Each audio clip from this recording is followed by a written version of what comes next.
Hello everybody, and we are back with another anime react. I know I said uploads might be a little slow this week because of all the extra overtime, but I did find some time to record.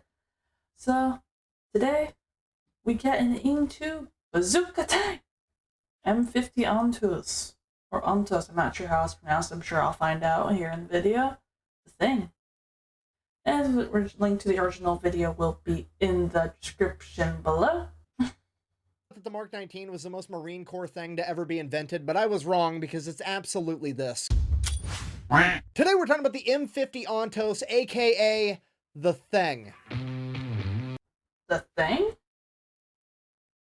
Interesting description for something.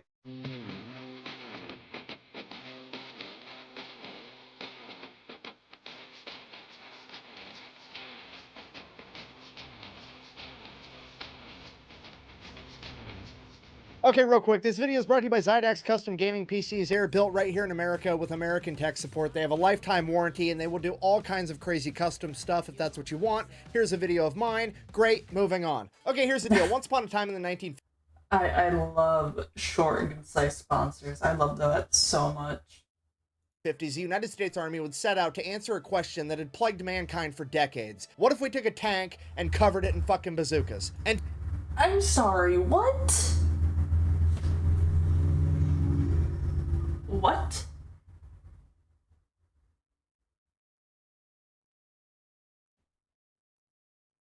A tank covered in bazookas? Excuse me? Run that by me one more time?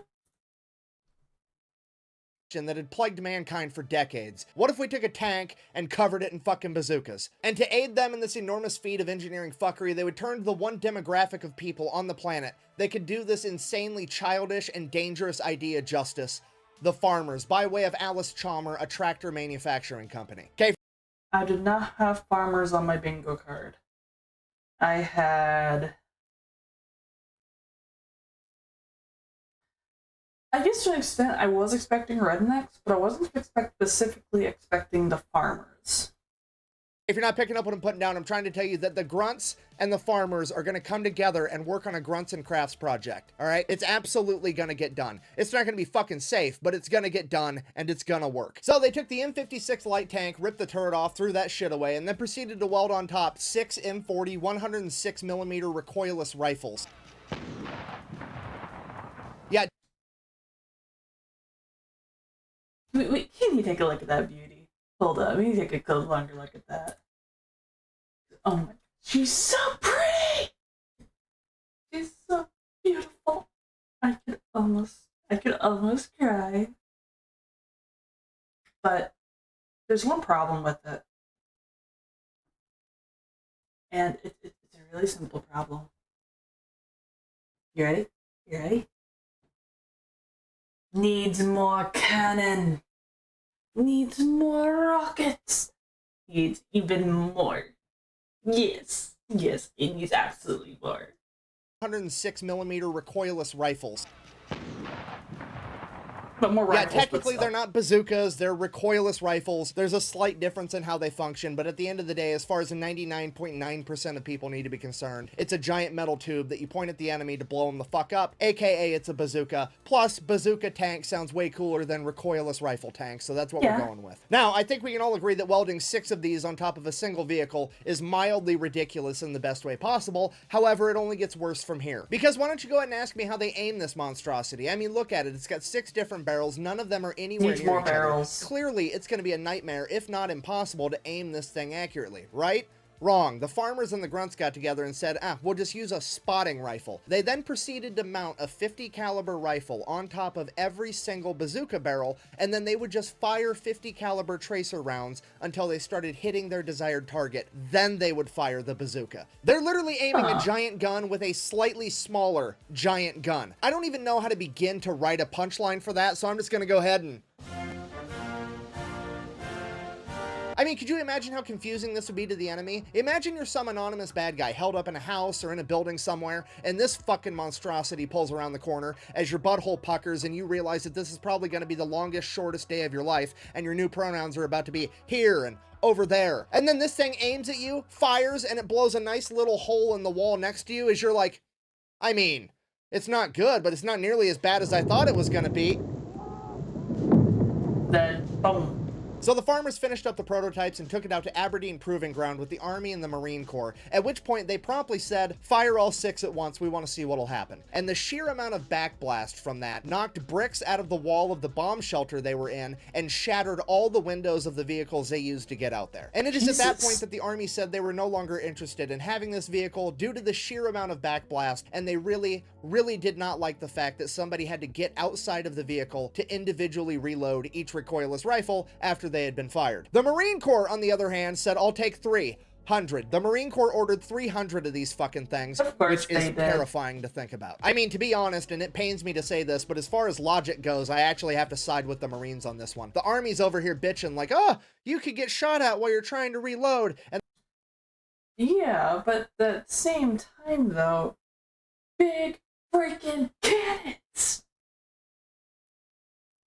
And generally, you could correct me if I'm wrong, but I don't believe tanks are generally by themselves either, though. And the Marine Corps is like, we've been getting fucking shot at since 1775 without a bazooka tank. Imagine how much fun it's gonna be with a bazooka tank. And I mean, to be fair, what the fuck is gonna be left to shoot at you after you shoot the first 6 gigantic bazookas that general direction? And even if somebody was still alive and they did have big enough balls to pop their head up to try to shoot at you while you're reloading, you still get to shoot at them with your spotting 50 caliber fucking rifles and the 1930 caliber machine gun on it. Like, it's a win-win. And I know what you're all thinking, but how did it perform in real life and not just on the chalkboard? Thank you so much for asking. It was first deployed in 1964 to the Dominican Republic during Operation Powerback, where it promptly destroyed both the tanks that they ran across, that being the AMX-13 and an L-60. Now, you see, if they had more, if those other tanks had more recoilless rifles, he would have been less likely to get blown up, now wouldn't they? I see no problem. And then after that issue was resolved, all 300 of them were promptly sent to Vietnam. Okay, here's the kicker with that. There was no established battle doctrine for this weapon. There's no rules, there's no standard operating procedures, and there was no Marine Corps MOS that was designated as being responsible for this weapon, meaning there's no one guy that's like the expert. They literally took 300 of these fucking monstrosities, gave them to the Marine Corps, and said, here's your bazooka chariot, kids, have fun. Shit got out of hand. You're so dumb. If you knew anything, you'd know that during the Vietnam War, the Viet Cong had virtually no tanks, meaning that a tank destroyer like this would be virtually useless.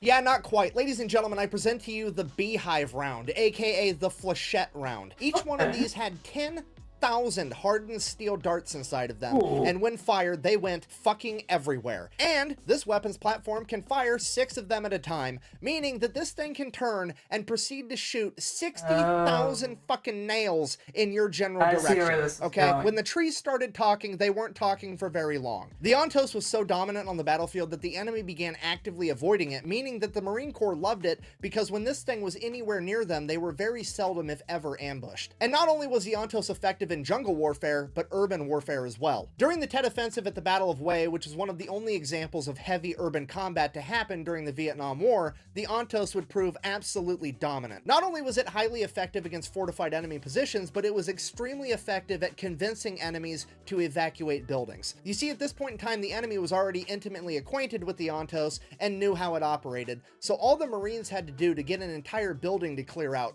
was shoot the 50 caliber spotting rifle through the window a couple times, and all of the enemies would, and I quote, scurry out of the building like rats when you turn the lights on, because they knew what was going to come next after that 50 caliber round. Unfortunately, the original 300 M50 Ontoses would be the only ones ever created, and after the Vietnam War, the remaining ones would all be turned over to the US Army, where they would be decommissioned, stripped down, and sold off to construction companies as tracked vehicles. Luckily, however, some of them did make their way into museums where their legacy is still preserved today.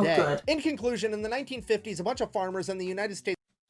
I'm totally not going to find my way to a museum to go admire those, because they're so beautiful.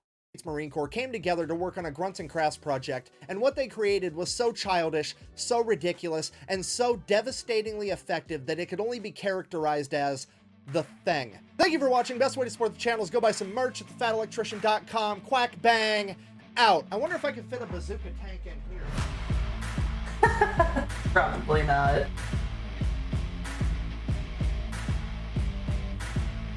Appreciate all y'all. Appreciate y'all that came for load. Screw it. Y'all know what I was gonna say.